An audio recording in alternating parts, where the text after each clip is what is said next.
سلامتنا ببزلهم ويبصحكم كبرات تغتاتلتي قلم قانقا وانا قدسن حبريتاتات انه بقطتانا بزينا خنسقركم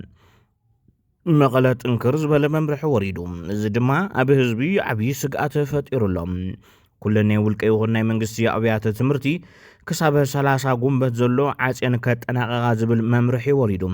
اتنابيات تمرتي كسابه 30 قنبت كتناقا زيتدل ያሉ ምክንያት ድማ አዝዩ መዘራረብ ሆይኑሎም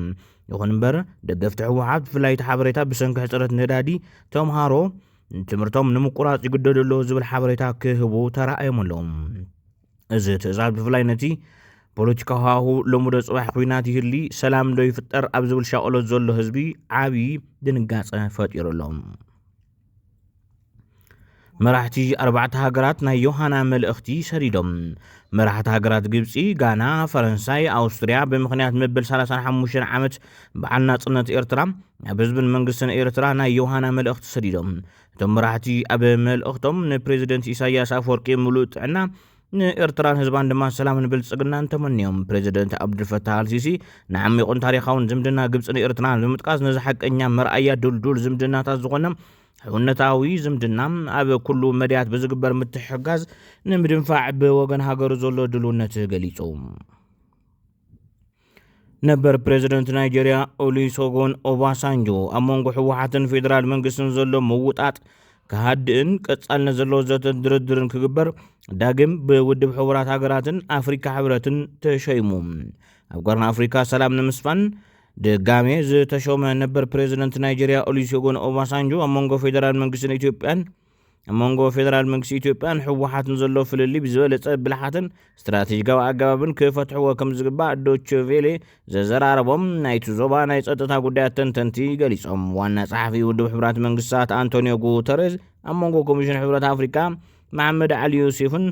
ኣብ ሰሙን ዚ ዘውፅዎ መግለጽን ክልቲኦም ፈረምቲ ውዕል ፕሪቶሪያ ዘለዎም ፍልሊ ብዝተቐመጡ ሜላታት ኣቢሎም ከፈትሕዎም ጻውዒት ምቕራቦም ዝዝከር እዩ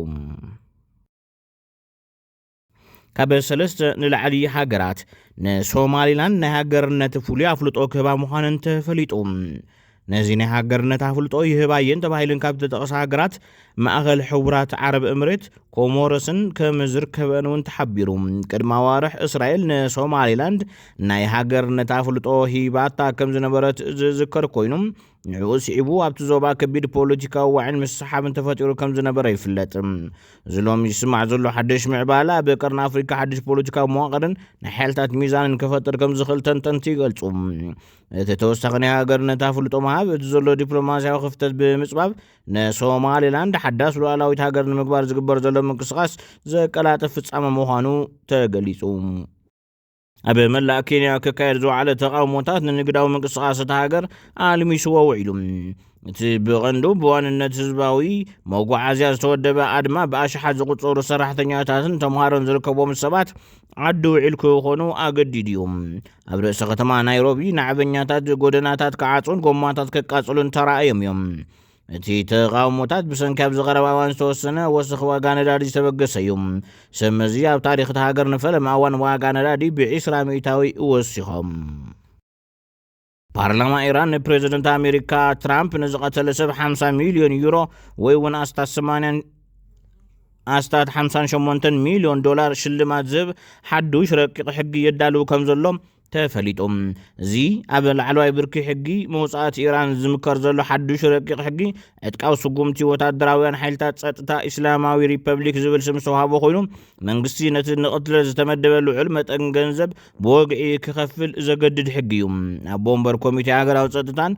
ወፃኢ ፖሊስን ፓርላማ ኢራን ኢብራሂም ዓዚዝ ኣብ ሃገራዊ ቴሌቪዥን ቀሪቡ ከም ዝገለጾ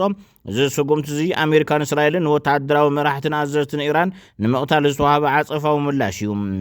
ዓዚዝ ወሲኹ ከም ዝሓበሮ ትራምፕ ቀዳማይ ሚኒስትር እስራኤል ኔታንያሁን ዋና ኣዛዚ ማእኸል ኣሜሪካ ኮንታኮን ብቐንዲ ክፍጸመሎም ዝግባእ ኣካላት ምዃኖም ብምጥቃስ ነዚ ናይ ቀትለት ስጉምቲ ሃይማኖታውን ርእዮተ ዓለማውን ልኡኽቶ ክብል ፀዊዕዎ ኣሎም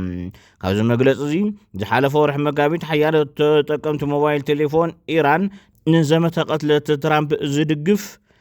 ናይ ተግባር ናብ ተግባር ዝሽረፍ ገንዘብ ናይ ምእካብ ጻውዒት ዘሎ ናይ ጽሑፍ መልእኽታት በጽሕዎም ነይሩ እዩ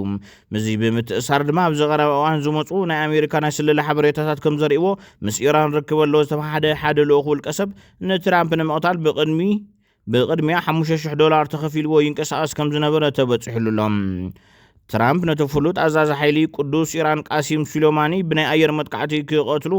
ትእዛዝ መሃቦም ስዒቡ ካብ ዝተፈላለዩ ናይ ጸጥታ ኣካላት ኢራን ተደጋጋሚ ናይ ቀትሊ ዛዕባታትን ሓደጋታትን ክገጥሞም ከም ዝጸንሐ ዝዝከር እዩ ኣብ መወዳእታ ስፖርት ምስ በርንሌይ ዝተራኸበ ኣርሴናል 1-0 ተዓዊቱ ኣርሴናል ብካይ ሃቨርትዝ ካብ ኩርናዕ ዝተራኸበት ሽቶ ተዓዋቲት ክትከውን እንከላ በዚ ድማ ኣርሴናል ነጥባ ናብ 82 ነጥብ ብምዕባይ ምስ ማንቸስተር ሲቲ ዝነበራ ፍልሊ ናብ 5 ነጥቢ ኣደይባቶላ ሎሚ ምስ በርንማውዝ እትፃወት ማን ሲቲ ክትዕወት እንተዘይክኢላ ኣርሴናል ሻምፒዮን ክትከውን እያ ነዚ ሰዓት ዝሓዝናዮም ዜናታት ነዞም ዝኸታተልኩሞም ይመስሉ ነይሮም ሰላም